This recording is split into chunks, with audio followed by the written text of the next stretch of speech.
un placer estar aquí, compartiendo las jornadas, compartiendo nuestro trabajo, en este caso un proyecto de vivienda, el tema que seguramente pues, más nos mueve, ¿no? Más nos apasiona, y en concreto este proyecto de vivienda social de Cornellà, que tanto está significando para nosotros y tanto significa, ¿no? En cierto momento, la revista Quaderns, en un número dirigido por Josep Ferrando y Marta Poch, nos pidieron a una serie de despachos, estudios de Barcelona, que fuéramos capaces de elegir un proyecto y una imagen que fuera capaz de explicar o sintetizar no solo el proyecto, sino casi nuestra manera de trabajar.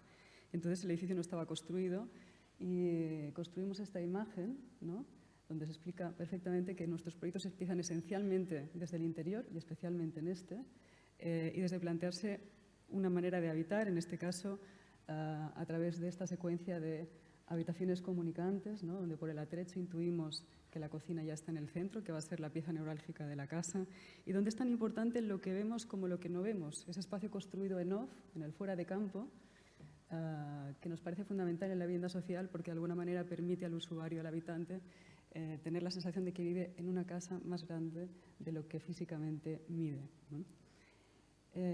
Al principio y al final, espacios intermedios que construimos a través de las sombras y de los reflejos, ¿no? La mitad de las viviendas se accede a través de las terrazas y al final del enfilade de la casa aparece otro espacio que será un umbráculo al final de la perspectiva. Y a través del reflejo vemos otro elemento muy importante en nuestros proyectos, ¿no? Cómo construimos la mitad del patio, fácilmente lo completamos, y entendemos que para nosotros es fundamental que entre la calle y el espacio privativo, el espacio de la casa, aparezca un gradiente de espacios intermedios, ¿no? Cornellà pertenece al área metropolitana de Barcelona, esto sería el cinturón de las rondas, la ronda litoral, y desde la ronda de Dalt se accede a este municipio, donde un dato, ¿no?, para entender socialmente cómo es, la renta per cápita anual es de 11.550 euros. Si esta es Ciutat Vella del Puerto, para los que conocéis Barcelona, Cornellà está justo en este punto de aquí.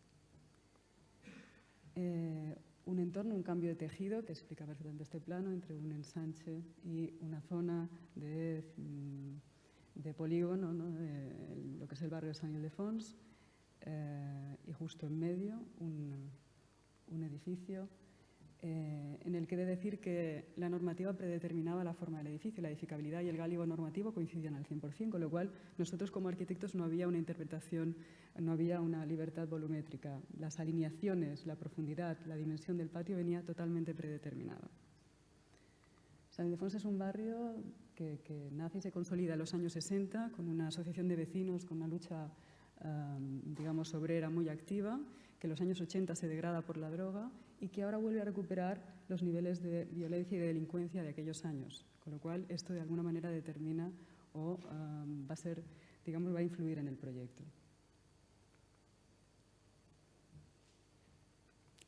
Entonces, como decía, esta entrada tan abstracta, puesto que para nosotros, digamos, empieza casi como un papel en blanco, puesto que no podíamos opinar sobre nuestra respuesta urbana, empieza con esta parcela de 51 por 41 y este patio obligado de 15 por 25, y partimos de esta idea de pensar desde dentro cómo se organiza esta matriz de habitaciones comunicantes con estos 114 espacios por planta.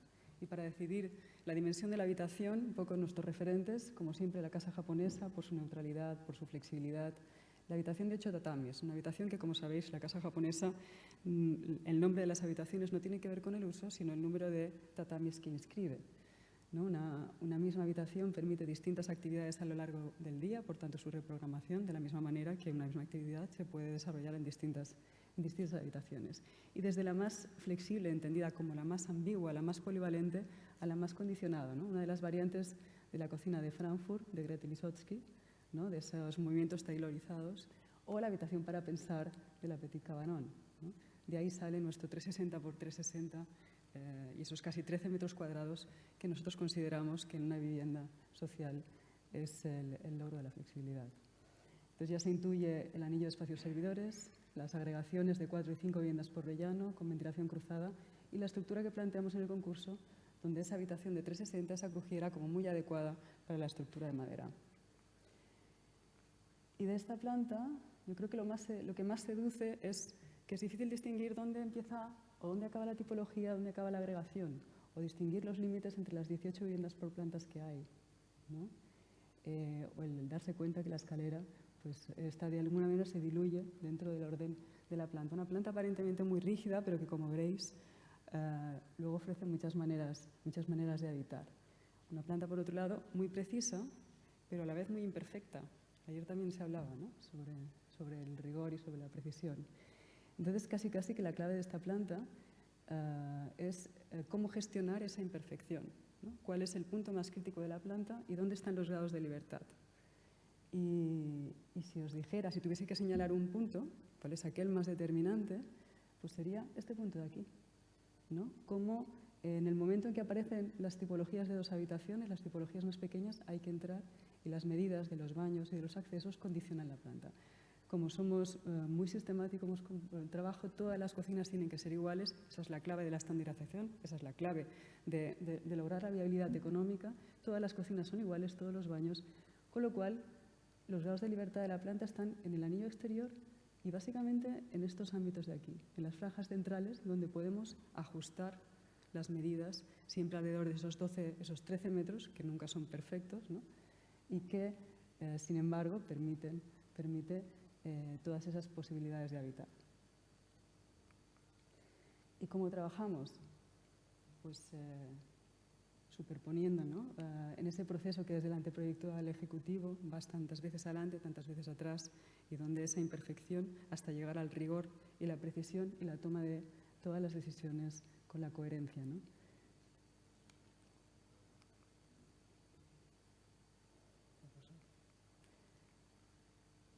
Y esto que siempre nos gusta, ¿no? Desvincular la tipología vincularla siempre a la agregación, desde cómo se accede a la vivienda. Y veis arriba, ¿no?, como ciertos atributos de la casa para nosotros son muy fundamentales. La casa matriz, la casa expansiva, la casa porosa, la casa infinita. Una matriz de habitaciones indiferenciadas, desjerarquizadas, donde cada uno elige un poco cómo habita, la superposición de colores, la superposición de posibilidades en la manera de amueblar. Una decisión clave es colocar la cocina en el centro para poder eliminar los pasillos, utilizando como una pieza articuladora, como ese distribuidor de la planta, donde los trabajos domésticos ya no quedan encerrados entre 4 paredes, sino que quedan abiertos, se visibiliza todo el trabajo, de manera que no se generan roles de género. La casa expansiva, en tanto que oscila entre la casa concentrada en la habitación, que luego con puertas correderas se expande a través de ese enfilade de habitaciones. O la casa porosa, ¿no? Todas las viviendas se acceden o tienen 2 accesos, ¿no?, como por ejemplo esto de aquí. Siempre hay una habitación que puede accederse directamente sin atravesar la casa, con lo cual pueden transformarse en lugares de trabajo sin interferir con la vida doméstica. Y la casa infinita, lo importante que son las dobles circulaciones dentro y fuera, como la engawa, como ese elemento otra vez japonés, ¿no?, de las terrazas, de las galerías, permiten dobles circulaciones, permiten bucles de recorridos. Esto que siempre nos ha interesado, todos los que nos conocéis nos lo habréis oído hablar tantas veces que hasta cansamos, ¿no? Pero que después de la pandemia todos tenemos muy claro lo importante que es poder pasear por tu casa, ¿no? Poder extender y poder percibirla de una manera distinta cada vez, pues cada dirección, ¿no?, te permite percibir el espacio diferente.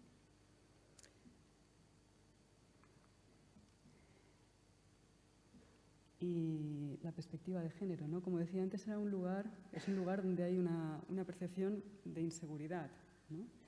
Entonces, en lugar de acceder a los núcleos verticales colocados siempre en las esquinas interiores, ¿no?, donde hay más dificultad de ventilación y de asoleo y de iluminación, ¿no?, en vez de entrar directamente a los 4 núcleos desde el exterior, ¿no?, el entender que hay una plaza de encuentro, entender que hay una puerta, un pórtico puerta, ¿no?, a través del cual todos los vecinos se encuentran en esta plaza y desde aquí se accede a los 4 núcleos, ¿no?, a las 4 esquinas, de manera que todas las circulaciones del edificio, de las escaleras, de las pequeñas pasarelas de acceso en las esquinas y, por supuesto, en las viviendas tienen un cierto control social, control visual y, por tanto, un espacio percibido como seguro desde la perspectiva de género. como uno de los grandes logros es que la escalera, en esas pequeñas cosas, ¿no? Comentamos antes lo importante que es que pueda estar abierta, cómo conseguir, ¿no? Siempre en ese límite de la normativa, que esté abierta al patio y que todas las circulaciones del edificio, ¿no? Participen de esa vida de la comunidad, ¿no? No sé si recordáis la película Una giornata particolare, ¿no? Como la película de Ettore Scola, en el que vemos, hay una escena que construye en que la visita de Hitler con la recepción de Mussolini hace que toda la ciudad, todos los ciudadanos, vayan a ver ese desfile, y cómo todos los vecinos bajan. O sea, Ettore Scola filma el edificio vaciándose, literalmente, ¿no? Vaciándose a través de los núcleos de escalera. Pues bueno, nos gustaba que todas esas circulaciones estuvieran en el edificio, y de hecho es muy importante que el plano inclinado, que el patio tenga un plano inclinado, que de alguna manera oriente, ¿no? Todos los movimientos en este edificio. Y si hay esta enfilada de habitaciones comunicantes, lo bonito, cuando visitas el edificio, a ver si podemos ver el vídeo y nos da tiempo, es que esta enfilada salta el patio, lo mete, digamos, en la perspectiva, y si los vecinos son generosos, esto que en realidad es esto, es decir, con una visión de un objetivo de 50 milímetros, que es lo más parecido a la visión del ojo humano, esta secuencia de espacios traspasa el edificio. Y la sección que comentaba antes, ¿no? Lo importante de este plano inclinado, lo importante de convertir esto en un lugar comunitario, lo importante también del microclima que genera. El edificio está perfectamente orientado a sur, de manera que esta zona siempre está en sombra, y en cambio esto está siempre con radiación, con sol, con lo cual la diferencia de temperatura genera una corriente de aire que siempre va en esta dirección, un flujo de aire que va siempre en esta dirección, una brisa muy agradable que hace que, y explica, luego lo explicaremos, ¿no? La asimetría de esta sección, que esto sea un umbráculo y que aquí la protección solar sea distinta, como veremos.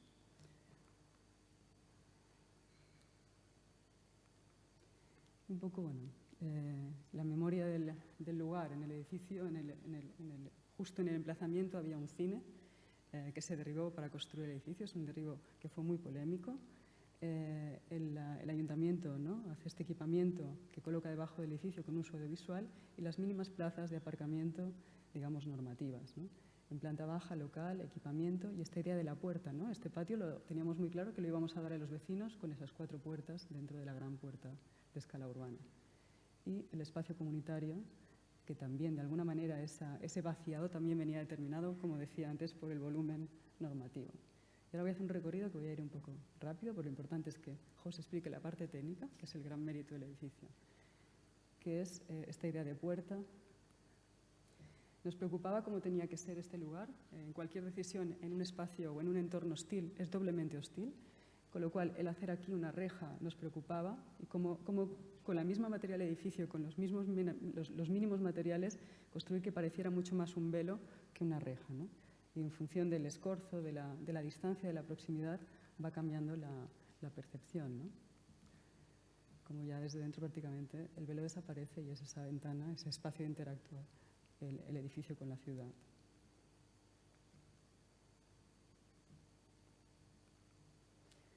Y un poco en el recorrido, en ese acompañamiento de los espacios intermedios, como pues, el aprovechar cualquier espacio para que tenga ese mínimo lugar de encuentro con los vecinos y entrar a las viviendas por las terrazas, o al menos a la mitad de las viviendas, esa materialidad de la chapa galvanizada, de la chapa electrosoldada, ¿no?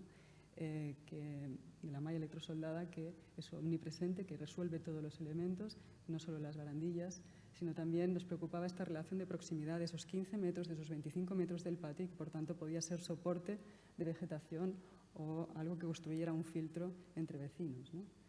Aquí está la puerta de la casa, y desde aquí ahora voy entrando a la vivienda. Este sería ya el patio, digamos, la terraza de acceso. Y el enfilade de habitaciones comunicantes con esa permeabilidad al aire, a la mirada, con esa cocina articuladora en el centro, y ese espacio fuera de campo que, como decía, es tan importante para nosotros, ¿no?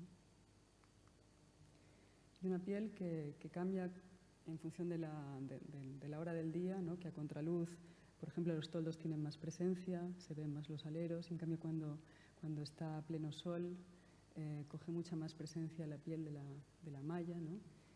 Fijaros, ¿no? Cómo se ve la esquina resuelta con un vacío, siempre el vacío en los elementos de mayor tensión, resolviendo la junta del edificio, la esquina.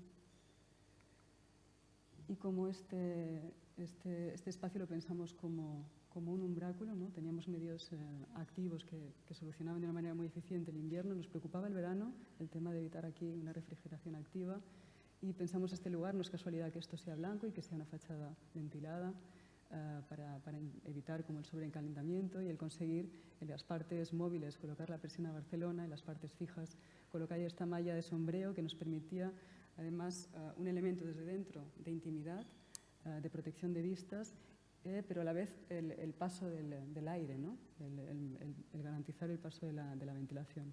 Y desde fuera veremos que es un soporte de la fachada. Esta condición pasante, esta manera en que nosotros, como primeros habitantes, colocamos el Atrex no tanto para decorar, sino para activar el espacio y para sugerir, ¿no? En este caso, la indeterminación de la manera, ¿no?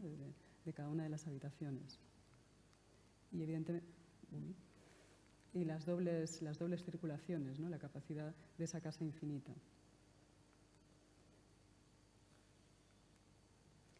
Y como decía antes, lo asimétrica sí que es esa sección, como aquí la protección solar, que ya tiene el edificio, esa especie de microclima del patio, pues pasa a la cara interior, porque aquí lo importante era la relación visual, la protección de la intimidad, ¿no? Entonces, estos porticones de chapa de aluminio perforada que vuelven a ser un velo, ¿no? Más que un elemento de intrusión.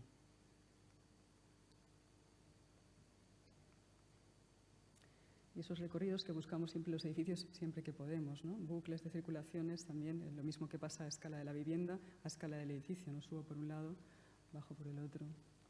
Y este espacio que en el concurso preveíamos como un posible lugar donde se instalaran huertos urbanos y que dependerá de la gestión y del empoderamiento de los vecinos el que se desarrolle de una manera u otra.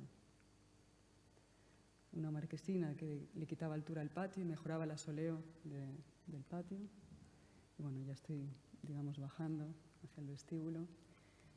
Y una última reflexión por mi parte de esto que explicaba antes sobre la memoria del lugar. Había un cine muy querido, además una pieza arquitectónicamente muy interesante, y que fue muy polémico cuando llegamos al lugar. Todo nuestro entorno eran carteles de pisos sí, pisos no. Había que hacer algo al respecto, había que intentar ganarse a los vecinos, intentar hacerles partícipes. Entonces, tanto desde el ayuntamiento, desde el alcalde, como también del IMSOL, el promotor, y empezamos a recuperar, bueno, cómo recordamos que es un cine, cómo entre sentido del humor y el ponerlo a favor, hicimos esta especie de cartelera y lo convertimos en una exposición incluso, ¿no? La idea de dibujar la planta uno a uno para que los niños, para que entendieran esas posibilidades, ¿no? Y de qué momento pues queda como una exposición permanente, al menos hasta que todo el barrio un poco cambie como esa percepción, ¿no? Porque de alguna manera ese edificio raro que parece una jaula, que tiene persianas antiguas y que, fíjate, colocaros que son los pisos y los construyen en madera, ¿no?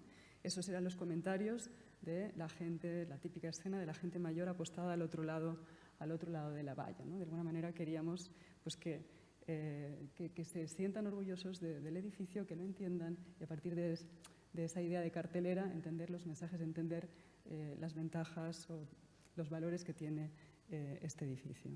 Bueno, yo voy a hablar la explicación bonita la ha hecho Marta. A mí me toca explicar un poco de manera más práctica para que entendamos qué es lo que está pasando. Bueno, desde que hemos hecho ese edificio, de las grandes preguntas, ¿por qué es en madera, ¿no? O sea, aquí lo primero que queremos explicar son que hay como tres grandes ventajas, ¿no? O sea, hay unas ventajas que son con respecto a la sociedad, unas ventajas para el usuario y unas ventajas para el promotor y el constructor. Las primeras ventajas para la sociedad tienen que ver con las emisiones de CO2, es decir, cuando los árboles crecen, utilizan el CO2 del ambiente para hacer la fotosíntesis. Esto nos ayuda a captar y almacenar CO2, ellos lo transforman en oxígeno, ¿no? y reducimos CO2. Y el problema es que cuando el árbol acaba su vida útil, si lo dejamos degradarse, lo quemamos o lo dejamos pudrirse, ese CO2 volvería al ambiente. Si en cambio cogemos esta madera, la secamos y la utilizamos como material de construcción, somos capaces de encapsular esta contaminación y construir con ella. Este primer ejercicio en el cual el cliente tenía mucho miedo por todas las consecuencias era dejarla en el techo, es un sitio que no se toca, ¿no? El cual podemos protegerla muy bien, es decir, cuando en el exterior no le va a dar el sol, no le va a llover encima. Y esto que hacemos de compensar momentos en lo que son los paneles de CLT, pues también lo planteábamos hacer en lo que son la estructura central de pilares y vigas laminadas. Aquí hay un salto respecto al esquema que comentaba Marta de la estructura del concurso. La estructura del concurso, todas las paredes eran de CLT. Cuando hicimos el análisis del fuego ya nos dimos cuenta que si teníamos que darle a todas las paredes 3 centímetros más o recubrirlas con 2 placas más 1 centímetro extra, el sobrecoste del edificio sería una brutalidad. Y entendimos que seguramente, debido a que los costes de este edificio son muy ajustados, es decir, estamos hablando de un edificio que se ha construido con un PEM de 800 euros metro cuadrado y PEC de 950, no era planteable el gastarse ese dinero. Entonces, la madera laminada, a través de su masividad, ya nos daba la protección al fuego y, por otro lado, nos ayudaba a optimizar mucho la cantidad de metros cúbicos de madera. Estos pilares y vigas laminadas también queríamos que no fueran isostáticos, sino que fueran hiperestáticos, lo cual quiere decir que la unión de las vigas de madera no debía estar en el soporte, porque es justo el punto donde el momento es máximo. Entonces hicimos como toda una estrategia, es decir, dividimos, ¿no? Diseñamos esta pieza metálica, que la madera es la que va a proteger a la pieza. La viga la dividimos en 2, de manera que la viga podía pasar por en medio de un lado y otro de la pieza. La pieza nos daba continuidad a los pilares y esto nos permitía que las vigas se pudieran unir en el momento de un quinto de la luz entre pilares, que es el momento en el que es el sitio en el que el momento es cero, con lo cual la continuidad de vigas se te comporta como un empotramiento. Pues aquí vemos esta pieza, ¿no? Este detalle que para mí resume muy bien lo que ha sido la construcción de este edificio, donde no hay ningún agujero, es decir, todo son juntas, ¿no? La zona por donde pasan las instalaciones es la junta de paneles de forjados, incluso el pilar pasa por el hueco, no atraviesa nunca el forjado, ¿no? Y este elemento que comentábamos, ¿no? Que es esta pieza que nos permite hábilmente hacer que la estructura sea hiperestática y optimizar mucho el metraje, los metros cúbicos de madera, ¿no? Aquí vemos esta unión de un quinto entre pilares y esta continuidad con la zona de instalación. Finalmente, si analizamos la estructura que teníamos en concurso, estamos hablando de 0,50 metros cúbicos por metro cuadrado y la estructura que finalmente aguanta el mismo edificio tiene 0,24, es decir, menos de la mitad de madera para aguantar el mismo edificio. Para nosotros, aunque la madera sea un material sostenible, también hay que optimizarla. Hay que intentar optimizarla por cierta responsabilidad ambiental, pero también por un tema de sostenibilidad económica. Es decir, en el momento que nosotros construimos el edificio, la madera costaba unos 750 euros metros cúbicos. Si lo hacéis el número rápido, el coste de la estructura es menos de 200 euros metro cuadrado. Hoy en día la madera ya cuesta 1.000 euros el metro cúbico, con lo cual estaríamos hablando de una inversión de 240 euros metro cuadrado de madera, cosa que cuando te mueves en ámbitos de protección social acaban siendo números muy, muy importantes. Al final, pues se coloca, este es el planteamiento final de la estructura, es decir, allá donde igualmente teníamos que levantar paredes, que son las fachadas, pues utilizamos el panel de CLT como elemento de cerramiento. En la zona central, ¿no? Que es la zona que habría que haber protegido más al fuego, usamos un sistema de vigas y pilares laminados, ¿no? Y las escaleras que nos ayudan a los empujes horizontales del viento, pues se hacen también con elementos de CLT. Y finalmente, pues esta sorpresa, ¿no? De que la nueva construcción también nos ofrece una flexibilidad en un futuro, ¿no? Es decir, la vivienda es adaptable en el tiempo, la estructura ya no condiciona posibles movimientos por parte del usuario. Y pasamos finalmente al tema más complicado para nosotros, porque sobre todo el uso de vivienda hace que el ruido sea muy complicado y sobre todo nuestra voluntad de dejar la madera expuesta lo hacía un reto un poco más importante, el tema del ruido. Entonces, el ruido directo es bastante sencillo, es decir, al final es coger un sistema que funcione, pero la gran dificultad que ahora veremos es que el ruido no siempre va por el camino directo. En este caso, los elementos de separación entre viviendas pues, se hacen con placas de yeso, ¿no? Un sistema de 5 placas que te da unos 64 dB, mucho más de los 50 necesarios para la medianera. Para el caso de la fachada, como ya poníamos 2 placas para proteger al fuego, pues al final los 30 dB que te piden en fachada son ampliamente superados por este sistema. Y en el caso del forjado, una de las virtudes que habíamos hablado, que era que la madera era ligera y que nos ofrecía unas ventajas en la cimentación, pues históricamente en España siempre la manera de resolver el ruido ha sido a través de la ley de masa, es decir, cuanto más masa, más aislamiento. La estrategia tiene que cambiar, pasamos a un sistema masa-muelle-masa, es decir, tenemos que añadir una primera masa, la madera no tiene suficiente masa como para hacer una primera absorción del ruido, le añadimos una capa de arena, ¿no? Luego hacemos un muelle, colocamos una lana de roca que sea capaz de absorber ese ruido y no se transmita a la siguiente capa, ¿no? Y acabamos con una última capa de masa, en este caso de hormigón, para aprovechar luego la inercia dentro de las viviendas, ¿no? Que también nos haga de capa de reparto. Y esto nos hace un sistema que es mucho más ligero que un sistema que actúe solamente por la ley de masas y nos permite optimizar el sistema directo, ¿no? En este caso, pues ya como sistema son 53 dB. Pero como decía, la gran dificultad es que el ruido no hace eso, es decir, no pasa solo por el forjado, no pasa solo por la pared, no pasa solo por la fachada, sino que principalmente hace estas cosas, ¿no? Es decir, el ruido, creo que aquí se ve mejor, el ruido, hablas, se vibra este forjado y lo siguiente que hace es que el forjado al lado vibra y no ha pasado en ningún momento por esta medianera que nosotros hemos diseñado tan bien diseñada, ¿no? La manera de resolverlo fue introducir el estudio acústico muy al inicio, ¿no? Y trabajar con mucho rigor, haciendo que nunca 2 viviendas compartan el mismo panel de CLT. O sea, y añadiendo unas juntas, ¿no? Unas juntas que son muy baratas porque no tienen que aguantar ningún elemento de compresión, es decir, son juntas verticales que nos permiten aislar el ruido que puede hacer esta losa con la de al lado.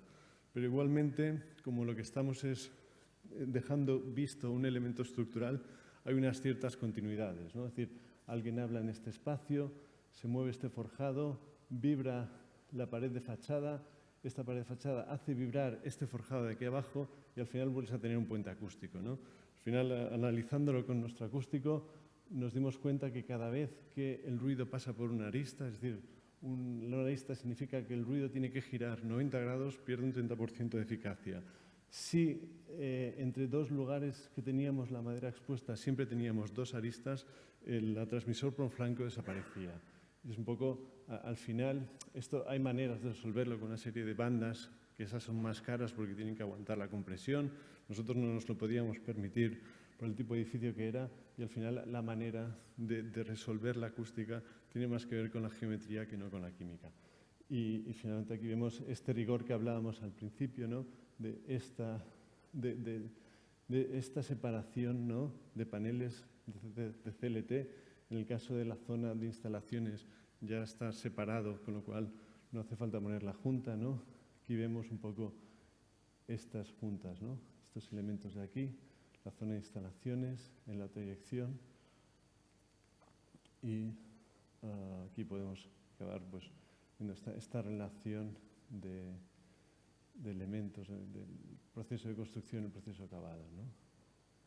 Y me parece que aquí vamos a acabar.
como en la vivienda social, al final no tienes un cliente finalista, no trabajamos con usuario, no sabemos cuáles son sus necesidades. La única pregunta a la que respondemos es si nosotros aquí viviríamos.